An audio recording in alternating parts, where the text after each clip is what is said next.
굳이 따지면 이제 초력 단원들하고 직접 연계가 된다고 보셔도 돼요. 초력대, 자석, 자기장 뭐 이런 것들 배우는 게 있잖아. 그지? 어떻게 되는 거냐면 자기력이란 자석과 자석 사이에서 생기는 각종 상호작용들, 그리고 자석과 자성체라 해가지고요, 자성을 띌 수 있는 물체들을 자성체라고 합니다. 물론 여기에는 우리가 이제 중등까지 보통 자성체라 그러면 철같이 자석에 척커석 잘 들러붙는 것만 이야기를 했는데, 사실 철처럼 엄청나게 잘 붙는 것도 있고, 알루미늄처럼 약하게 끌리는 것도 있고, 구리처럼 아예 자석을 밀어내는 놈도 있어요. 얘네들을 각각 다 자성체라 그럽니다. 이 사이에 생기는 힘. 결론적으로 얘네들이 생기는 이유는 뭐냐면 결국 자기장들 사이의 상호작용이에요.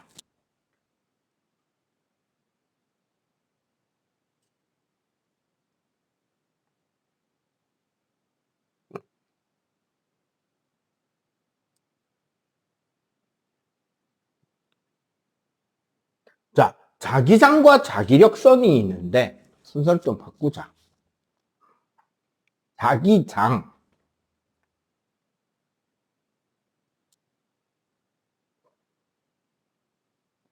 원래는 자기력장이라고 부르는 게 좀 더 정확한 거긴 해요.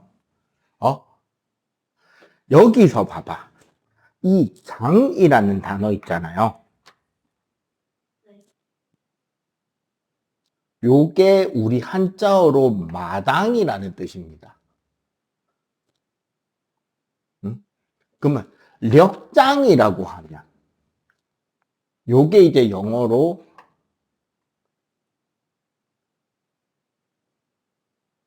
포스필드가 돼요. 어떠한 힘이 작용할 수 있는 공간. 우리 물리 파트의 여러 가지 힘, 중학교 1학년 과정에서 배울 때 보면 서로 들러붙어서만 작용하는 힘도 있고 떨어져서도 작용하는 힘이 있었죠. 그 떨어져서 작용하는 힘의 대표적인 게 전기력, 정전기랑 자기력, 그리고 중력, 만율력 이런 거잖아. 그러한 힘이 작용하는 공간, 마당 이 뜻이야. 그러면 자기장이면 무슨 힘이? 그치.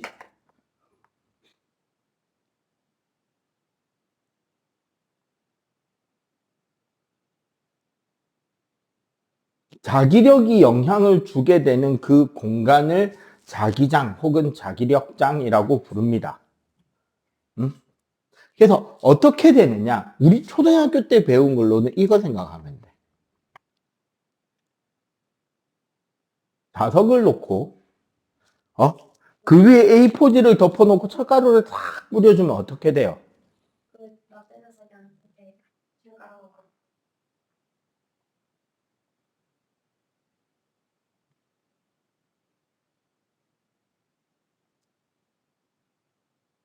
뭐 대략 이런 모양이 나타나잖아, 그지?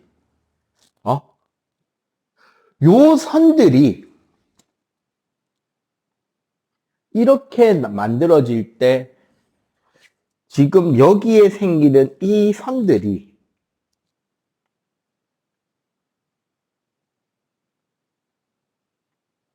선들이 자기력 선이야.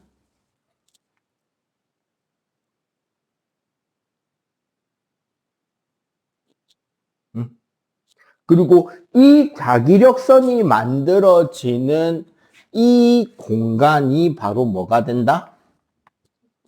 자기장이 되는 거야. 그래서 어쨌거나 힘이잖아. 힘은 벡터죠.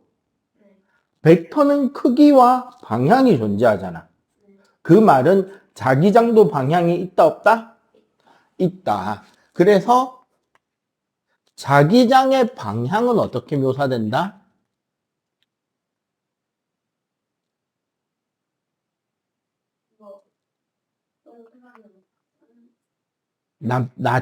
기본적으로 나침반 이야기 하나 하죠.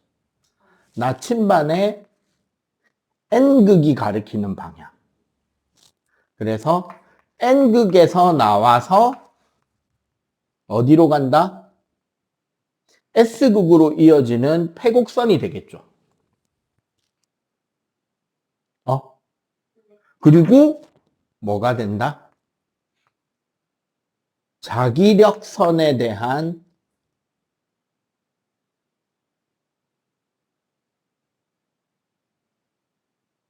그 접선 방향이 뭐가 된다? 자기장의 방향이 된다.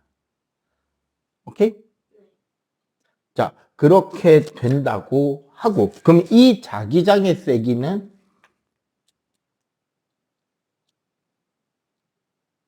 기본적으로 자기장의 세기와 관련해서 미리 용어를 좀 배울게요.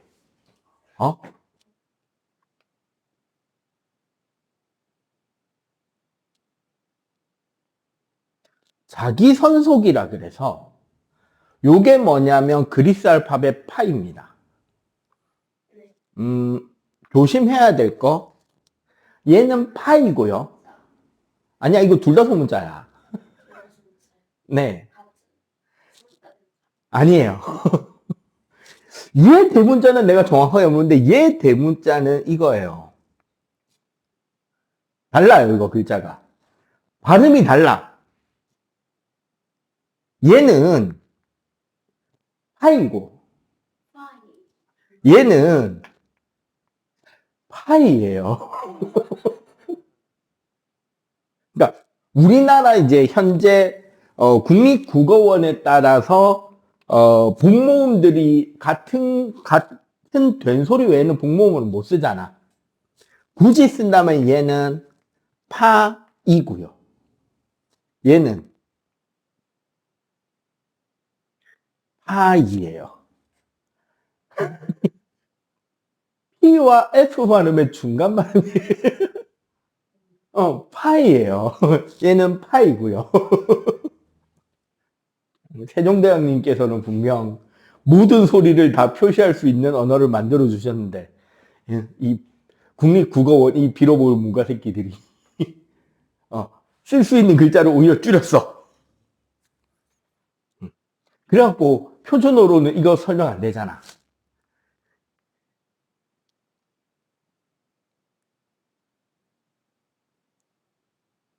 이의 2제곱이고 2의 2제곱이잖아.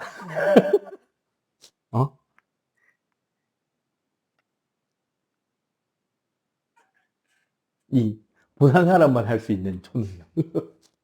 요거 4개 구별해서 알아듣기. 어떻게 돼? 그치? 그치? 이게 뭐냐면 사실 쌍이형 발음이거든. 이고 이거든. 옛날에 있었어요. 요즘 없을 뿐이지. 자, 어쨌거나 자기 선속이라는 것은 일정한 영역을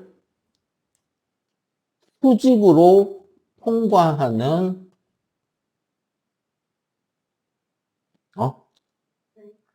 자기력선 개수입니다. 단위가 웨버라는 단위를 써요.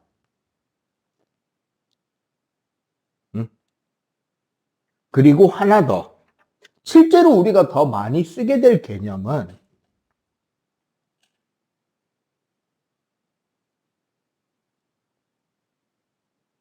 자기 선속 밀도라는 개념이고요.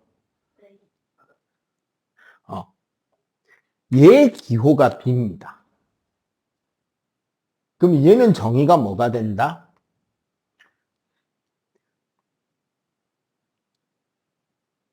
면적당 자속인 거야. 그러면 직역하면은 뭐가 된다?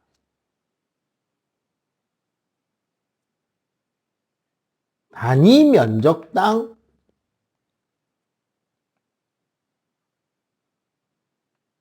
자속이 되잖아. 그래서 단위가 뭐가 되느냐? 웨버 퍼 미터 제곱이 되고요. 얘를 그래서 다른 단위를 씁니다. 요즘에 되게 핫한 단위예요. 이 단위가 핫한 게 아니라 이 단위의 사람이 핫하죠.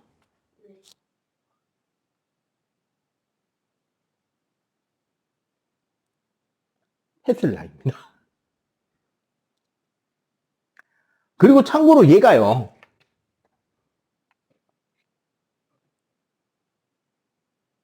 우리가 흔히 말하는 자기장의 세기를 말하는 거예요. 그 자기장이 B랑 같은 어? 자기장 그 B랑 같은 그래서 자기 선속 밀도 얘가 자기장이에요. 그래서 우리 보통 봐봐. 요런 그림을 볼 때, 우리 자석의 양극 부근의 자기장이 되게 세다라고 수업을 들어왔고 이야기를 했잖아요. 이 개념인 거야. 자, 똑같은 동그라미를 그렸을 때 이 동그라미를 지나는 자기력선의 개수는 어디가 많아? 저기 그치. 자석의 양극 부근이 많고 요런 데는 적잖아. 그러니까 여기는 자기장이 세고 여기는 자기장이 약한 거야. 그러니까 자기력선이 촘촘해서 센 거야.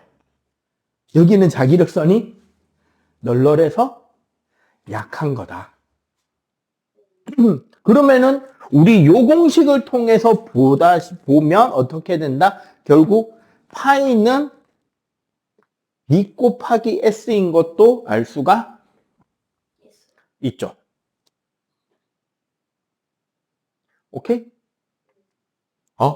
이게 자기력, 자기력장, 자기장, 자기장 세기 이런 개념이고 맨 처음엔 이제 우리가 전기력과 자기력이 사실은 다른 건 줄 알고 있었는데 과학기술이 발달하던 과정 중에 헤르츠가 과학자입니다. 그 진동수단이 우연하게도 자기장과 전기장이 하나라는 게 확인이 돼버려요. 실험으로. 그래서 전류가 흐르는 도선 주위에서 자기장이 발생하는 것을 헤르츠 말고 딴 교수한테 이거는 그 어떤 교수가 발견하게 되거든. 그래서 자기장에 대한 개념이 새롭게 정리가 되고 이제는 전기장과 자기장이 따로가 아니다. 즉 정전기랑 자석의 힘이 사실은 같은 하나의 법칙을 따른다라는 걸 증명하게 됩니다. 이제 나중에 이야기를 하는 거고 지금은 일단 요 자기장 개념은 이해를 해야 되겠다. 그치? 필기 다 따라오고 있죠? 바로 지웁니다.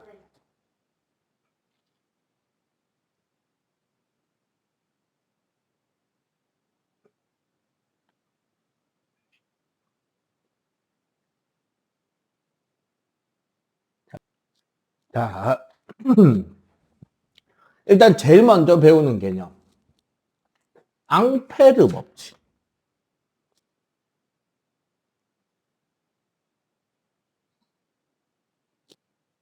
앙페르 법칙이라는 것은 간단하게 말하면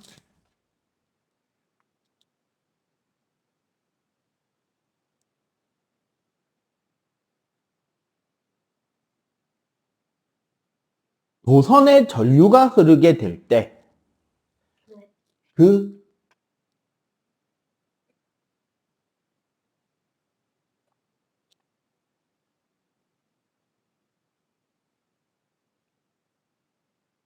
그 도선 주위에 자기장이 만들어진단 말이죠. 말 그대로 회로에 전류를 흐르게 했더니 회로 부근에 있는 나침반이 까딱까딱 하는 걸 통해서 발견이 됩니다. 그걸 정리한 게 이제 앙페르고요. 그래서 이제 이 앙페르라는 과학자의 이름이 전류의 단위가 되었죠. 이 양반이 프랑스 사람이란 말이야. 자,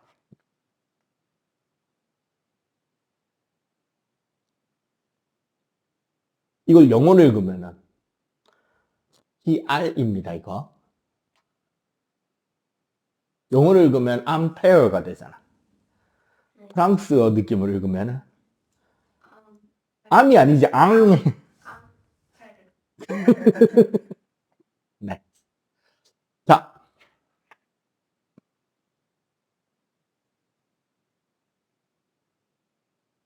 자, 첫 번째, 직선 도선 주위의 자기장입니다.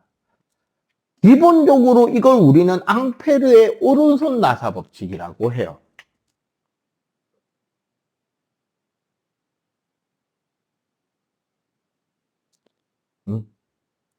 자, 직선으로 전류가 흐를 때, 이 전류의 수직인 가상의 어떤 공간을 생각한다고 보면, 이 공간에 대해서 전류를 중심으로 하는 동심원의 형태로 자기력선이 만들어집니다. 선생님이 옛날 중등 때도 이렇게 그려졌는데 왜 이렇게 그렸는지 이제는 설명할 수 있을까? 그냥 반지름을 똑같게 안 그리고 어떻게 그리고 있어요, 지금? 여기 반지름 간격이. 왜? 직선도선 주변의 자기장의 세기는 비례상수 K 놓고 R분의 I거든요. R이 뭐다? 네. 도선에서 우리가 측정하고 싶은 어떤 지점까지의 거리가 R. 전류의 세기가 I. K는 비례상수 값이고. 그래서 거리가 멀어질수록 약해지고 전류의 세기에 자기장의 세기는 비례한다. 그리고 여기서 이제 요거를 이 돌아가는 방향이 얘는 세기고, 그지? 그 방향을 결정하는 게 오른손 나사란 말이야. 오른손 감기 나사 이렇게. 이때 어떻게? 엄지 방향으로 전류를 돌 때 손가락 방향으로 자기장의 방향이 돌아간다는 거죠. 이렇게. 즉,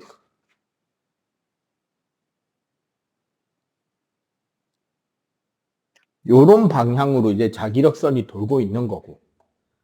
이걸 매번 입체적으로 그릴 수 없으니까 어떻게 된다? 요 도선 왼쪽 수직 평면에 대해서는 자기력선의 방향이 튀어나오는 방향이죠. 오른쪽은 수직으로 들어가는 방향이잖아. 저 모양을 갖게 하는 것도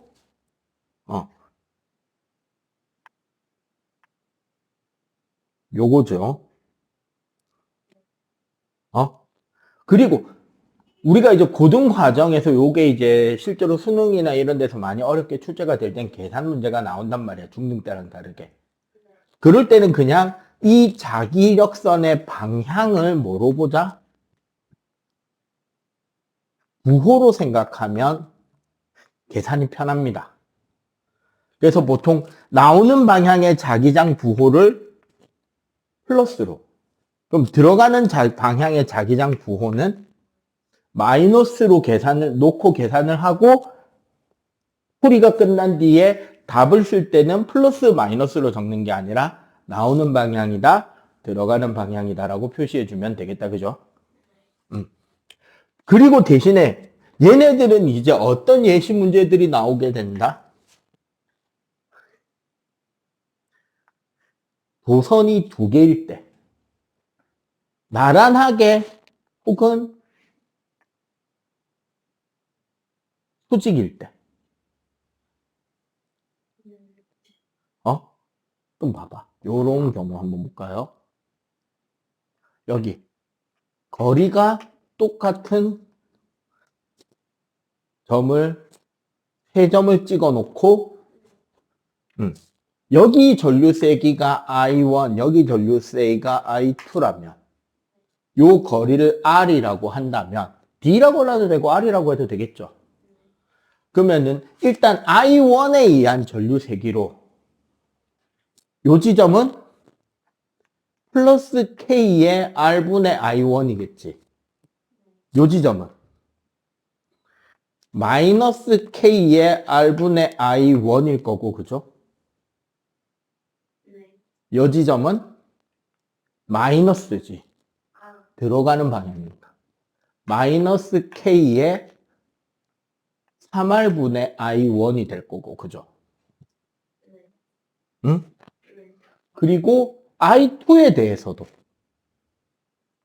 플러스 K의 R분의 I2 마이너스 K의 R분의 I2 플러스 K의 3R분의 I2가 될 거 아니야. 맞지? 네. 그래서 재밌는 게 뭐냐면 두 전류의 방향이 같은 방향이면 요 가운데 어디서 뭐가 나온다? 자기장의 세기가 여기요. 0인 곳이 나오고 둘의 방향이 반대일 경우는 가운데만. 가운데에서 힘이 가장 강해지는 대신에 양쪽 두 군데 중에 한 군데에서 그 자기장의 합이 0이 나오는 지점이 나오겠죠. 우리 정전기 할 때 0이 되는 지점이 위치 바뀌면서 문제가 나올 수 있다고 내가 이야기했잖아. 가운데가 0이면 두 개가 같은 부호고 바깥쪽에 0이면 두 개가 다른 부호고 가까운 쪽이 더 약한 거다라 그랬잖아. 그거랑 똑같은 요령으로 풀게 됩니다. 그럼 이렇게 십자 형태로 된 도선이면 이 경우는 봐봐. 네. 요 I1에 대해서는 여기는 플러스, 여기는 마이너스, 여기는 플러스, 여기는 마이너스일 거 아니야. 맞지? 그리고 여기 전류가 I2라면 I2에 대해서는 위에가 여기가 플러스, 여기가 마이너스가 되면 재밌는 거 여기서 점대칭한 양쪽의 세기가 어떻게 된다? 같게 돼요. 같게 되죠. 대신에 방향이 반대가 되는 거죠. 약간 이런 식으로 해서 그러니까 각각의 어떤 한 위치에 대해서 얘에 의한 자기장 세기, 얘에 의한 자기장 세기를 놓고 방향이 같으면 그 세기를 어떻게? 크기를 합하면 되는 거고. 방향이 반대면 어떻게? 빼야죠. 그래서 합성된 방향이 어느 쪽이다의 형태로 문제가 나오게 됩니다. 그지? 네. 요게 이제 직선 도선에 의한 자기장이고요. 두 번째로 나오는 게 원형 도선입니다.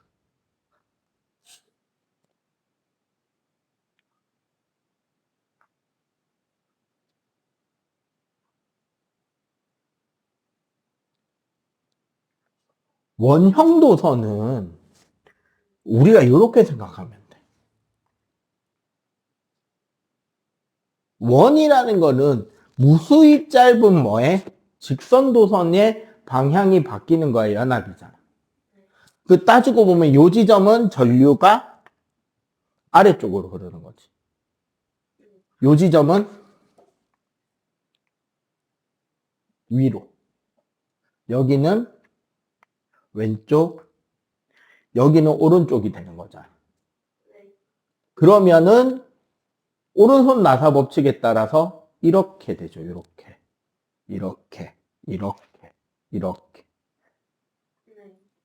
해서 표현해 보면 지금 이렇게 시계 반대 방향으로 돌 경우 원의 안쪽이 전부 다 플러스 부호가 되죠.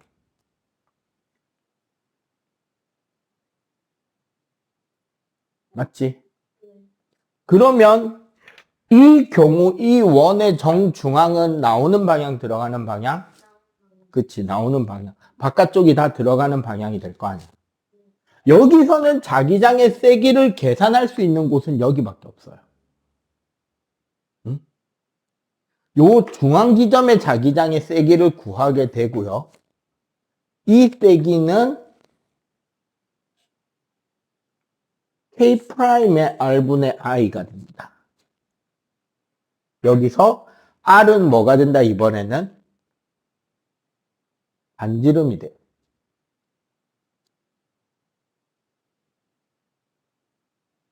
응? 그리고 여기 K'은 아까 우리 직선도선에서 나왔던 비례상수가 K 있죠? 네. 얘의 몇 배? 파이브. 파이배입니다. 물론 물 원까지는 직선도선과 원형도선 두 가지를 값을 넣어서 계산하게 나오는 문제는 나오지 않을 수 있어요. 근데 뭐는 나올 수 있다? 이런 건 나올 수 있겠지. 직선도선과 원형도선이 있어요.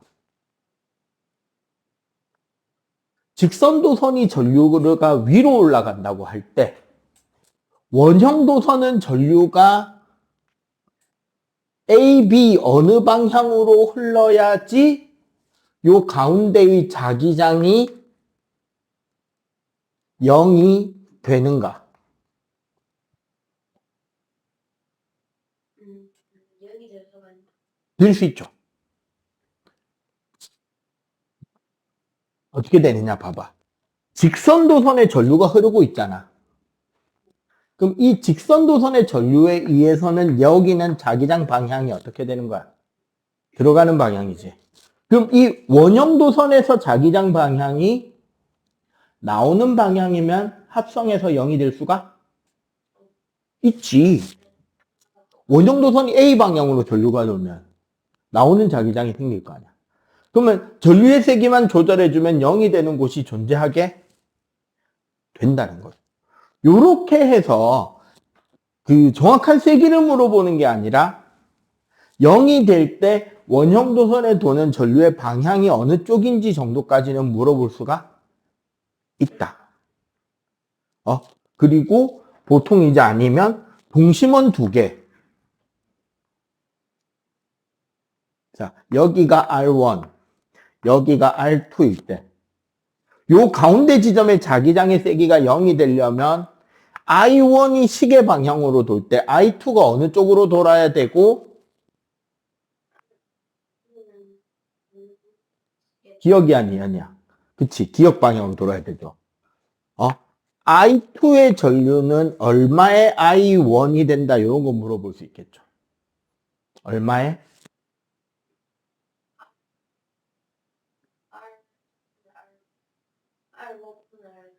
그치. R1분의 R2가 되겠죠. 요런 정도의 문제는 낼 수가 있다. 원형도선에서도. 아니면 그리고 원형도선은 그냥 세기를 계산하는 곳은 여기 가운데만 있고요.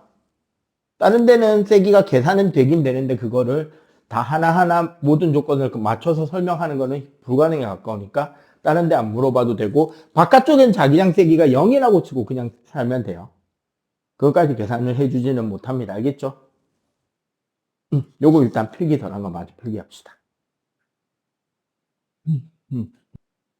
자, 솔레노이드라고 우리 중등에서도 그대로 했었어요.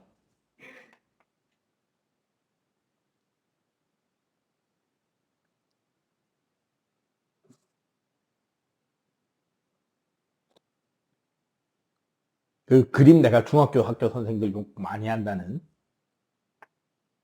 요런 이제 어떤 원통형 공간에 대해서 전선이 감기는 거죠.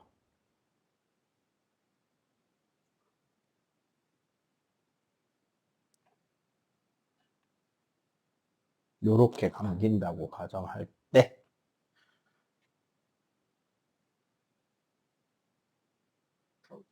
자, 요렇게 한번 볼까요? 그 건전지 극성 어디가 플러스다? 긴 쪽이 플러스, 짧은 쪽이 마이너스다 했다, 그지? 요렇게 되면 결국 이거 솔레노이드를 생각해 보면 어떻게 되냐면요. 잠시 쭉쭉 나와라. 봐봐.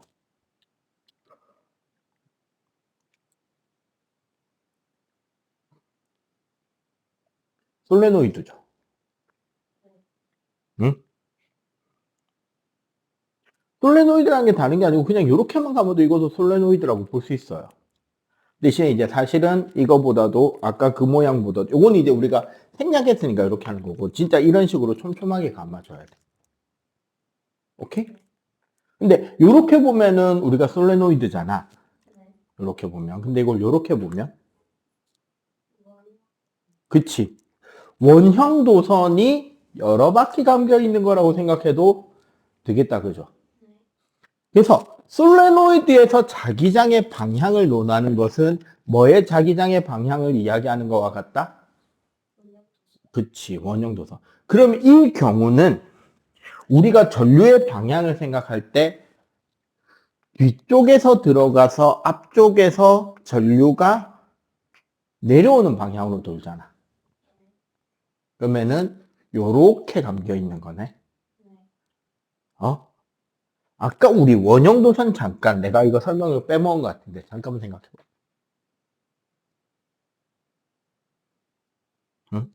아까 전류가 이렇게 돌 때 여기가 나오는 방향이 됐잖아. 그죠? 어? 그거를 요 각 부분에 점 x, 점 x, 점 x, 점 x로 보는 거 말고도 한 번에 볼 수 있다는 거지. 어떻게? 봐봐. 원래 우리 직선도선에서는 얘가 전류, 얘가 자기장이었죠. 네. 그래서 이렇게 했는데 그럴 필요 없이 원형도선부터는 이렇게 전류가 감기잖아. 이렇게. 네. 원. 그랬을 때 엄지가 뭐가 된다? 이게 전류가 되면 이게 자기장이 되죠. 그럼 여기서는 이렇게 감겼잖아. 근데 다. 그치. 엄지 방향이 자기장. 즉 뭐다? 이 솔레노이드는 그 내부의 자기력선은 솔레노이드 자기력선의 특징은 내부에서 균일한 자기장이 만들어지고요. 응? 그리고 여기는 나가고 그러면 여기서 이렇게 들어오는 자기력선이 만들어지겠지. 아까 앞에서 이 그림 비슷한 거 본 것 같은데 그치? 그치. 막대자석 자기장이랑 어떻다 거의 비슷하죠. 그럼 얘를 막대자석 느낌이라고 한다면 엄지손가락이 가리킨 쪽이 마치 무슨 극처럼? 펜. 그치. 그럼 여기 손 망치 쪽 방향이 무슨 극이 돼버린다? 그치. S극이 되는 것처럼 우리가 보일 수가 있게 된다. 그죠? 네. 대신에 요건 좀 우리가 알아야 돼. 솔레노이드, 자, 내부의 자기장색이 내부의 자기장은 우리 원형도선과 다르게 균일합니다. 원형도선은 내부 자기장이 균일하다고 하면 안 돼요. 근데 솔레노이드는 어떻다? 균일하다고 이야기를 합니다. 이상적으로 충분히 잘 만든다면. 자, 얘는 여기에 표시 따르게 하고 있는 거 눈치챘냐? 아까? 원형도선일 때는 동그라미 그렸어요. 네. 얘는 아, 쏠. 원래 직선도선일 때 선생님 이렇게도 그립니다. B1이 아니라 B 짝대기. 자, 얘는 공식이 어떻게 되냐면 K2-C의 NI가 돼요. 그 한때 인터넷을 시끌시끌하게 했던 너희 새끼 문과지에 그 난리를 났던 것 중에 하나가 바로 얘였어요. 뭐냐면 실제 출제된 문제는 전자기 유도 전류의 세기를 묻는 문제였는데 서술형이었어요. 전자기 유도 전류에서는 솔레노이드를 많이 감아놔야 큰 전압이 생겨서 큰 전류가 흘러요. 얘는 촘촘하게. 그렇죠? 얘는 촘촘하게거든. 여기에 요 소문자의 뜻은 촘촘이에요 말이야. 그 패러데이 법칙에서는 많이예요. 그냥. 요 공식은 결국 뭐가 된다? K2-의 L분의 NI란 말이야. 얘죠, 얘. L이 뭐다? 솔레노이드의 길이고 N이? 그러니까 요 길이당 가문수를 그대로 가지고 있는 이 N의 뜻은 촘촘하게가 맞죠. 그리고 여기 K2- 대신에 사실은 뭘 넣어도 되냐면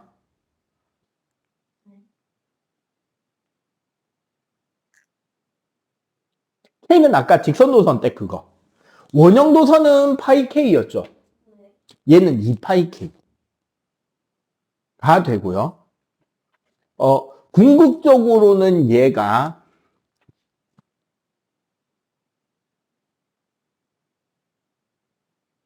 요렇게 식이 진화가 됩니다. 뮤예요. 여기서 이 뮤라고 하는 거는 이 공식에서는 투자율이라는 개념인데 이 개념의 설명을 하자면 매질이 자기장에 주는 영향을 수치화한 겁니다. 매질이 자기장에 얼마만큼의 영향을 주는가를 뮤 값으로 수치화한 거예요.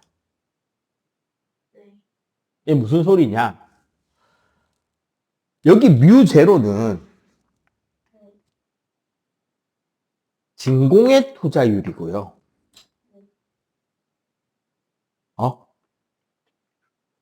우리 초등학교 때 전자석 만들기 할 때 어디다가 그 에나멜 감았죠? 그치?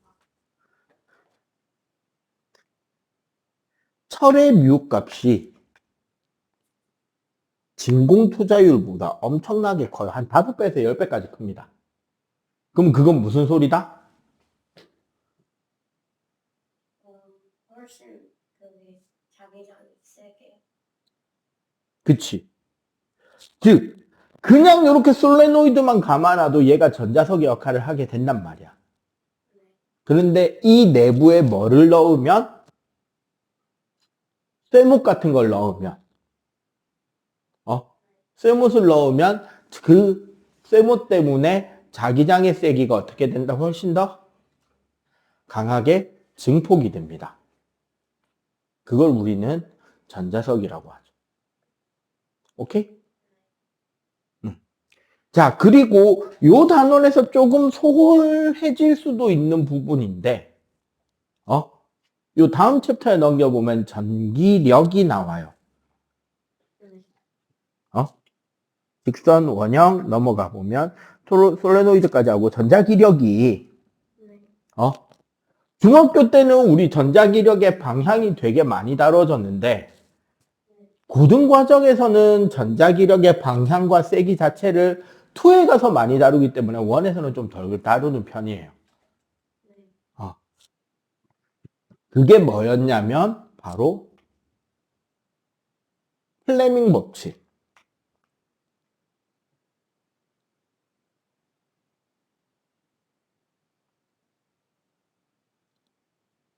플레밍 법칙은 이거 봐봐. 우리 앙페르 법칙을 간단하게 말하면 뭐 때문에? 전류에 의해서 뭐가 생긴다? 네. 자기장이 생긴다가 앙페르 법칙이었잖아. 응? 그리고 뭐도 있었죠? 우리 자기력이란 자기장의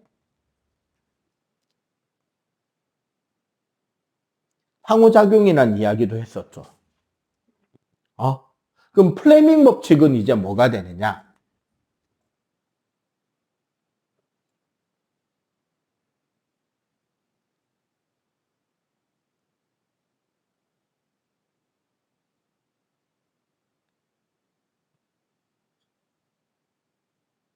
자석에 의한 자기장이 만들어진 영역 내에서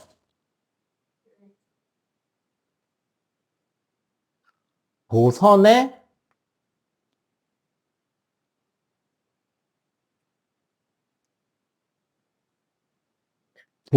전류가 흐르면 뭐가 생긴다? 자기장이 발생하죠.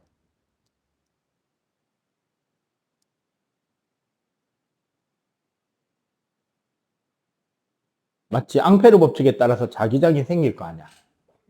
그때 어떻게 된다?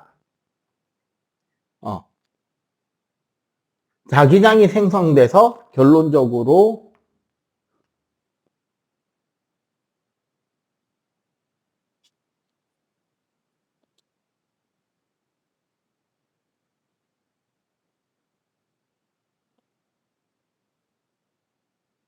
그때 도선은 전자기력 F를 받게 된다가 플레밍 법칙이었고, 이때 그 힘의 크기는 B, I, L 사인 시타로 만들어집니다. 자, 이제 설명해야죠.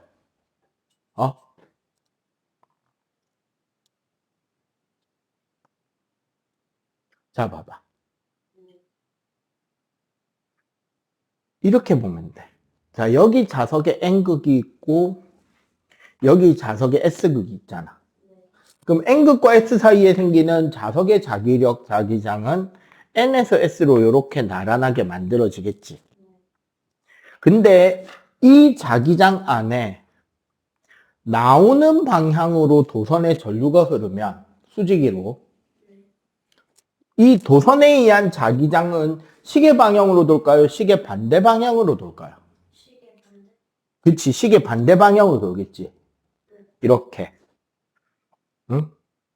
그러면 그 자기력선을 그 자기력선을 표현하면 이렇게 될 거 아니야. 그럼 여기 잘 보세요. 요 도선 아래쪽은 자기력선의 방향이 같죠? 그러면 자기장의 세기가 강해진다, 약해진다? 강해져요. 그렇죠. 여기는 강해지고 여기는 반대 방향이네. 그럼 여기는 어떻게 된다? 약해지겠지. 그지? 요렇게 되면 실제로 어떤 형태가 되느냐?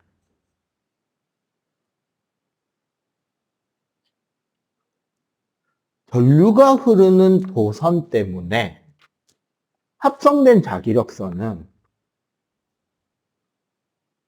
밑에가 강해지고 위가 약해지는 거야. 이런 식으로. 그럼 어떻게 된다? 이 도선은 어느 쪽으로? 위쪽으로 힘을 받는다야. 이때 왼손일 때는 왼손의 엄지, 검지, 중지 방향이 FBI였어. 그리고 요즘은 이거를 오른손으로 배울 때는 F가 손바닥, 자기장이 검지에서 소지까지. 이게 소지입니다. 검지, 중지, 약지, 소지. 요 손가락 4개가 자기장 방향. 그리고 엄지가 전류 방향이 돼요. 근데 이거 말고 다른 방법이 하나가 더 있다는 거예요. 자, 지금 우리 요 그림 있잖아, 요 그림. 이 그림을 좌표 평면 공간에서 표시를 하자면, 봐봐. 요 점에 대해서 지금 오른쪽으로 뭐가 생기고 있죠? 자기장이 생겼지. 그리고 어느 방향으로? 앞쪽으로 나오는 방향으로 뭐가 흐르고 있죠? 전류가 흐르고 있잖아. 이때 전류에서 자기장 사이 방향의 각도, 최소 각도가 세타예요. 응? 여기 각이 세타가 되고, 즉 사인 세타가 들어갔다는 말은 뭐와 뭐가? 자기장 방향과 전류 방향이 어떨 때? 수직일 때 힘이? 그치. 수직에서 최대가 되고 나란하면 어떻게 된다? 0이죠, 0. 맞지? 그때 힘의 방향을 어떻게 잡느냐? 자, 여기 봐봐. 공간 봐봐. 전류 방향에서 자기장 방향으로 오른 나사 감기를 하면 어떻게 돼요? 이렇게 돌아가는 거지. 엄지가 어디를 향하고 있다? 네. 요 위쪽이 F 방향이다. 오른 나사는 어디서 어디로? 전류에서 자기장 방향으로. 오른손 나사를 감으면 F가 어느 방향이다? 엄지 방향으로 잡힌다. 그래서 우리 중학교 때 막 이래갖고 막 이렇게 손 꼬우거나 이래갖고 막 이렇게 손 꼬우는 것보다는 이게 편하다. 알겠어요? 이거 일단 필기. 다 했어? 응. 요런 개념 궁금하지 않죠? 우리 봐봐. 요런 이제 우리 긴 막대 자석 있죠? 여기는 N극, 여기 S극 적혀 있잖아. 이 막대 자석을 딱 절반으로 부셔버리면, 요 막대 자석을 딱 요렇게 만약에 절반 요렇게 쪼갰잖아, 선생님이 만약에. 응? 그럼 여기는 S극이고 여기는 N극일 텐데 여기는 어떻게 되게? 그럼 여기가 무슨 극? 여기가 S가 되고 여기는 N이 되지. 얘네들을 또 쪼개도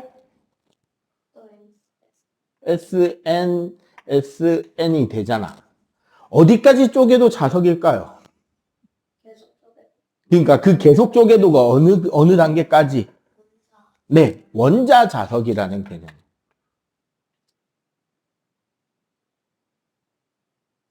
응? 자석이 될 수 있는 원소들은 원자 단위에서 자석이 됩니다. 그래서 원자 자석의 생성에 대해서 일단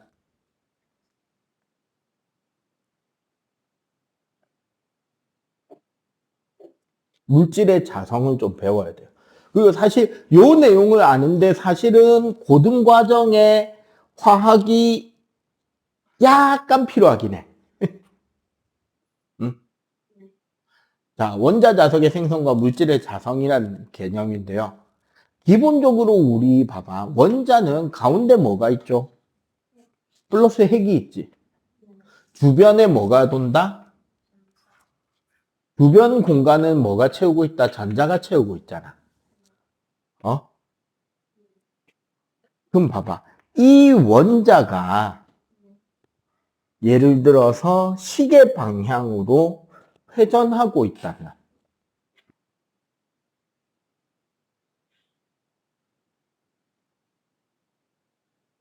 시계 방향으로 회전하고 있다면 사실 요 밖에 있는 전자들의 영역이 시계 방향으로 돌고 있는 것처럼 보일 거 아니야. 맞지? 근데 우리 이 이야기 했죠. 전자의 방향과 전류의 방향은 같아요, 반대예요? 그치? 전자가 이렇게 돈다는 말은 여기에 어떻게 반대 방향으로 전류가 흐르는 효과가 나는 거잖아.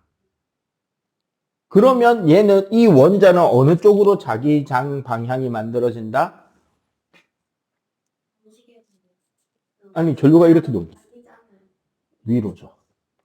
그래서 이렇게 되면 위쪽 방향으로 자기장이 만들어진다는 거야. 원자가 회전하기 때문에. 근데 원자가 이렇게 회전하는 것보다 더 큰 효과가 나는 게 하나가 더 있어요. 영어로 우리는 오비탈 혹은 올빗이라고 부르는 겁니다. 이거를 한글로 번역하면 그 유명한 과학 관련 유튜버의 이름이 됩니다.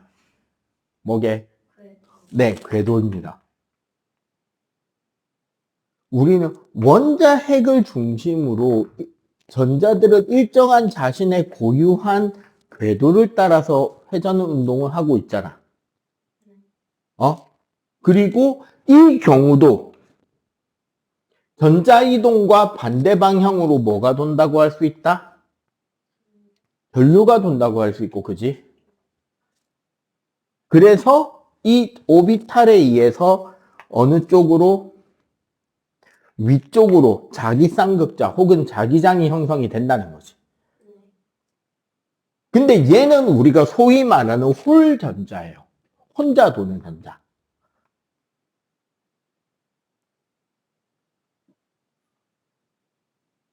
응? 근데 우리가 화학을 배우면 주기율표에서 18쪽이 안정한 이유는 제일 오른쪽 애들이 안정하거든. 걔네들은 모든 전자들이 쌍을 이루고 있기 때문이에요. 내 쌍의 그 원자들이 제일 바깥쪽을 차지하고 있단 말이야. 근데 전자들이, 즉, 모든 전자 궤도에는, 모든 전자 궤도에는 전자가 쌍으로 돕니다. 최대 2개가. 그 전자 쌍을 이루게 되면 여기서 우리 화학에서 원래 배워야 되는 개념인데,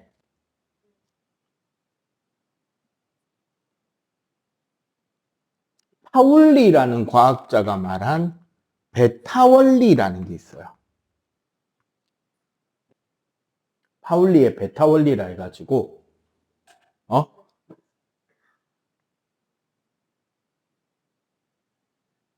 하나의 전자 궤도는 최대 몇 개의? 2개의 전자가 도는데, 이렇게 2개의 전자가 채워지게 되면 그 스핀 방향은 어떻게 된다? 서로 반대로 돕니다. 이게 이제 극도로 산만한 사람만 따라할 수 있는 마법 같은 손동작이에요. 잘 봐봐. 이렇게 손가락을 이렇게 만져봐요. 한 손은 이렇게 돌리고요. 한 손은 반대로 돌리세요. 하나는 이렇게, 하나는 이렇게. 동시에 돌리면 안 돌아가죠? 이게 집중력이 좋다는 소리입니다. 선생님처럼 이게 된다는 소리는 되게 산만하다는 소리예요. 좌뇌 우뇌를 따로 써야 되기 때문에 뭐 이런 거 있잖아요. 이런 거. 왼손은 아래 위로. 하나, 둘, 셋, 넷, 다섯, 여섯. 하나, 셋, 넷, 다섯, 여섯. 자, 오른손은 삼각형. 하나, 둘, 셋, 하나, 둘, 셋, 하나, 둘, 셋. 그럼 몇 번 만에 만나야 돼? 6번에 만나야죠. 하나, 둘, 셋, 넷, 다섯, 여섯. 안 되는 게 좋은 거예요. 자, 이게 전자 쌍을 이루고 있단 말이야. 그럼 봐봐. 하나의 궤도에 전자 2개가 색깔 구별하기 좋게 이걸 다른 색깔로 넣을게요. 2개의 전자가 하나는 이렇게 돌고 하나는 이렇게 도는 거야. 아니, 궤도에 살짝 어긋나게. 그럼 봐봐. 이렇게 전자 2개가 서로 반대로 돌잖아. 그럼 이렇게 되면 어떻게 된다? 각 전자가 만드는 자기장 혹은 우리가 그걸 방향으로 이야기하기 위해서 자기 쌍극자라고도 부르는데, 어떻게 된다? 상쇄돼 버린단 말이야. 이게 전자 2개가 반대로 돌면 홀전자 때처럼 자기장이 생긴다, 안 생긴다? 안 생긴다는 거죠. 그래서 주기율표상의 위치 혹은 원자 구조를 볼 때, 화학적으로 볼 때, 전자들이 돌 때, 홀전자가 많으면 많을수록 자기장의 세기가, 그 원소는 자기장을 강하게 띌 수 있게 되죠. 전자쌍이 많으면 자기장이 안 생기는 물질이 된다는 거지. 이해가 돼요? 그것 때문에 나오는 게, 요걸 지우고 할까? 설명을 좀 길게 해야 되니까. 요거는 지금 필기 다 됐죠? 네. 그럼 바로 지우고 들어갈게요. 요 차이 때문에, 요 밑에 그냥 간단하게. 전자쌍은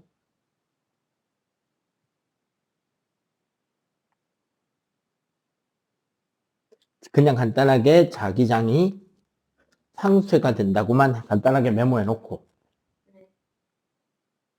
어.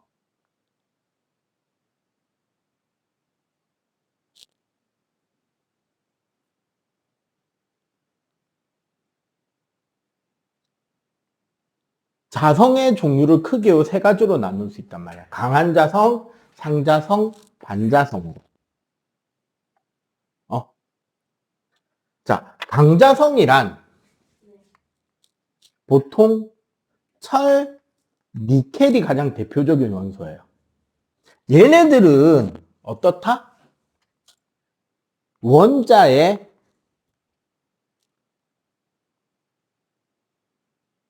자기 쌍극자의 세기가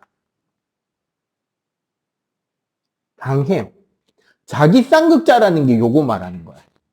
원자 궤도 때문에 이 궤도에 의해서 자기장의 방향이 하나의 벡터로서 표현되고, 이거 하나를 자기 쌍극자라 그래요. 요 힘 하나를. 근데 원자 안에는 홀전자가 여러 개면 그 자기 쌍극자들끼리 벡터 합이 되겠죠. 그래서 원자 하나가 자석이 돼. 그 세기를 자기 쌍극자라고 한다라고만 이해해도 돼요. 원자들의 자기 쌍극자의 세기가 강하기 때문에, 강자성체는 뭐가 만들어지느냐?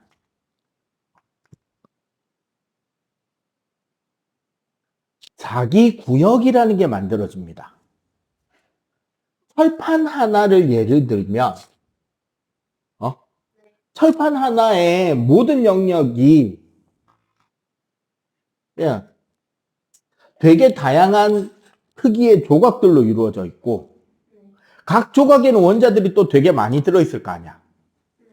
근데 그 구역별로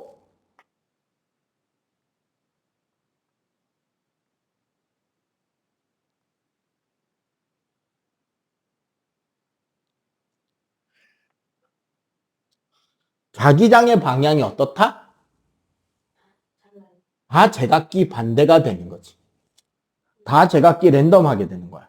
그래서 다 합치면 어떻게 된다? 0이 되는 거야. 그래서 철판 자체는 자석이 될 수는 없어, 맨 처음에는.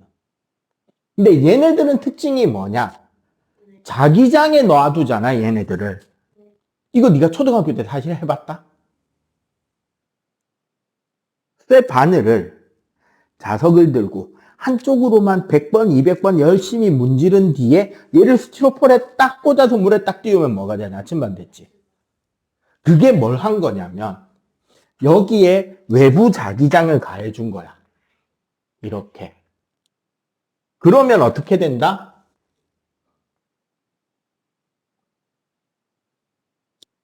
이 외부 자기장을 가해준 것 때문에 이 자기 구역의 자기장 방향이 전부 다 어떻게?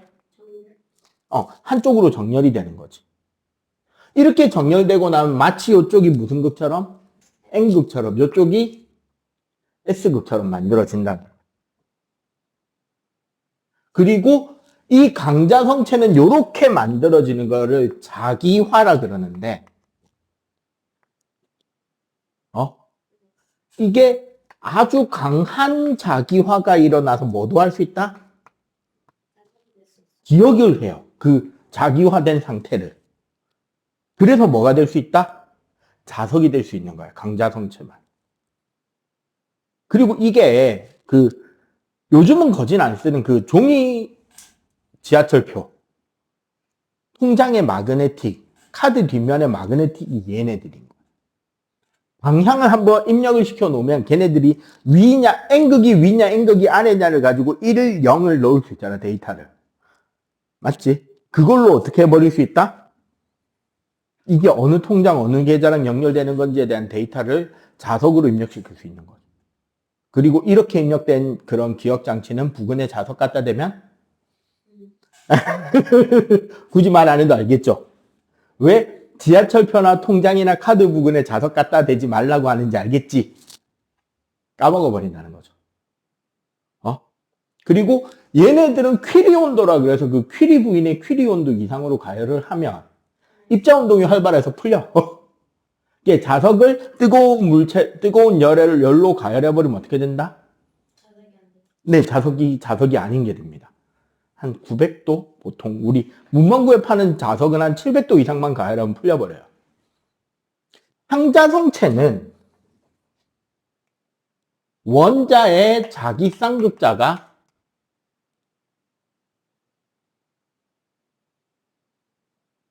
세기가 약해요.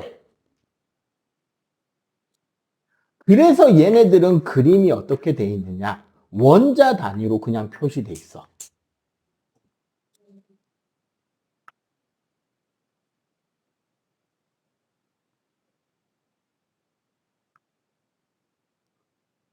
합치면 0인 건 맞아. 그리고 얘를 자기화하면 어떻게 된다? 얘도 자기화하면 자기화가 되긴 해. 네, 근데 얘는 기억 못해요.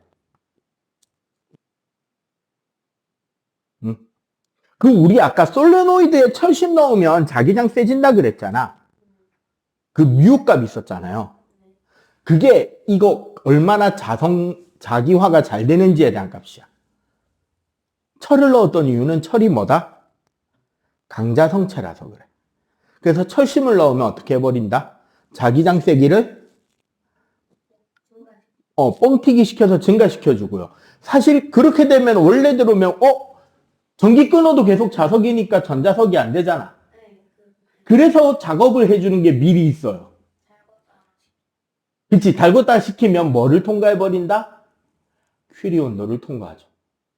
그러면 걔는 강자성체로서의 증폭 기능은 남아있는데 뭐가 없어져 버린 철이 된다? 기억하는 능력을 잃어버린 철이 되는 거야. 강자성체인데 기억을 못하는 강자성체가 돼요. 그거를 풀림이라 그래. 열처리 방법 중에. 오케이? 반자성체는요. 전자쌍으로 이루어집니다. 거의 전자쌍만으로 가지고 있어. 그럼 얘는 평소에 어떻게 된다? 원자들의 자기 쌍극자 모멘트가 있다 없다? 네. 자기 쌍극자가 없는데 그럼 이 상태에서 이렇게 자기화를 시도하면 어떻게 돼버리느냐?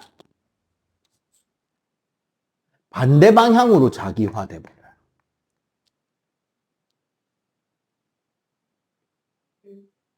얘네 둘이는 같은 방향으로 자기화됐잖아. 맞지? 그치? 그러니까 어떻게 돼? 자석에 그래서 강자성체는 자석이랑 붙어요. 항자성체는 강자성체만큼의 인력은 안 생기는데 약하게 끌려와. 그래서 우리 알루미늄 캔 같은 걸로 진자 만들어 놓고 앞에서 무슨 자석이 있는데 네오디뮴 같은 졸라 센 자석으로 흔들잖아. 그러면 따라서 흔들려. 털커덕 들러붙지만 않는 정도인 거야. 상자성체는. 근데 반자성체는 어떻게 된다? 자기장 방향이 반대로 생겨버려.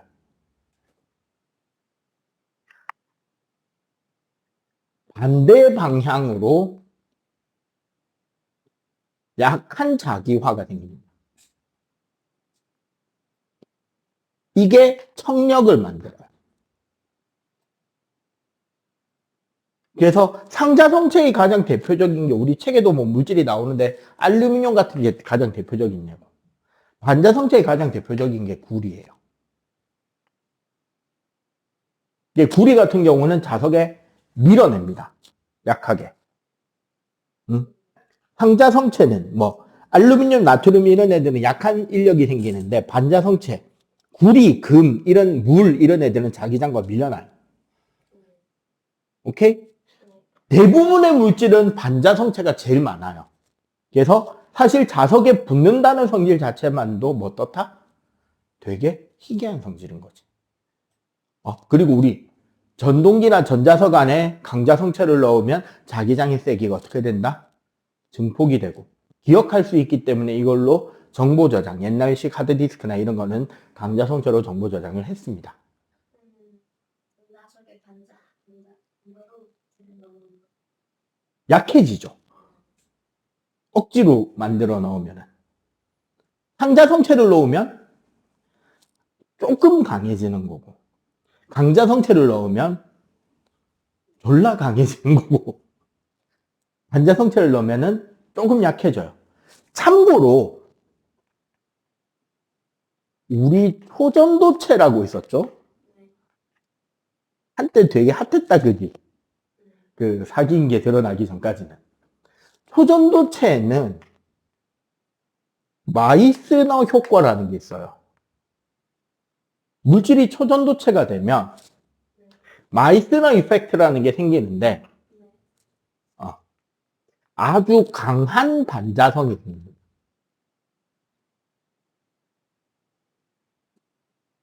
그럼 어떻게 된다? 자기장을 강한 반자석이니까 밀어내요. 자기 내부로 자기장이 못 들어오게 강하게 밀어낼 수 있어요. 이걸 쓰면 뭐가 된다? 자기 무상열차를 만드는데 가장 좋은 방법. 한마디로 초전도체가 상온에서 만들어지면 자기 무상열차가 레일 위로 뜨는 게 공짜가 되는 거야. 그래놓고 앞뒤에서 자기 레일, 기차가 있는 레일 앞뒤에 자기장만 전기신호로 바꿔주면 어떻게 된다? 가속, 감속을 자유자재로 할 수 있게 되겠다. 그리고 이게 너무 빠른 속도까지 낼 수 있으니까 왜 공중에 떠서 가니까 저항이 적을 거 아니야. 더 빠른 속도를 내려면 어떻게 하면 돼요? 더 빠른 속도요? 자기 무상열차가 달리는 레일이 있는 공간 튜브를 진공으로 만들면 되겠지. 이게 그 앨런 머스크가 꿈꾼다는 하이퍼루프죠. 우리나라는 솔직하게 필요 없어요, 하이퍼루프까지는. 근데 미국 같은 경우 땅은 정말 넓고 도시랑 간격은 엄청나게 먼데 물량은 많이 수송해야 될 필요가 있잖아요. 그럼 사실 하이퍼루프는 사람이 타고 가는 거는 별로 좋은 게 아니야.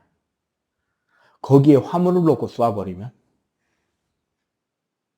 예를 들어 LA랑 뉴욕 사이에 하이퍼루프를 뚫어놓고 화물을 쏴버리면 기차보다 조금 비싼 가격으로 비행기보다 더 빠른 화물 배송이 가능해. 사람이 타면 관성 때문에 그거 그렇게 될 거야. 근데 화물은 날려버리면 되잖아. 그런 용으로 쓸 거예요. 알겠지? 자, 오늘은 여기까지. 자성체 이용하고 요 뒤에는 읽어보면 되고 여기까지 문제 풀어와 보시면 됩니다. 굳이 막 저기 실력업까지는 안 풀어도 되고 내신 만점까지만 한번 최대한 풀어오세요. 여기까지 하자. 나 지금 써도 가야 되는.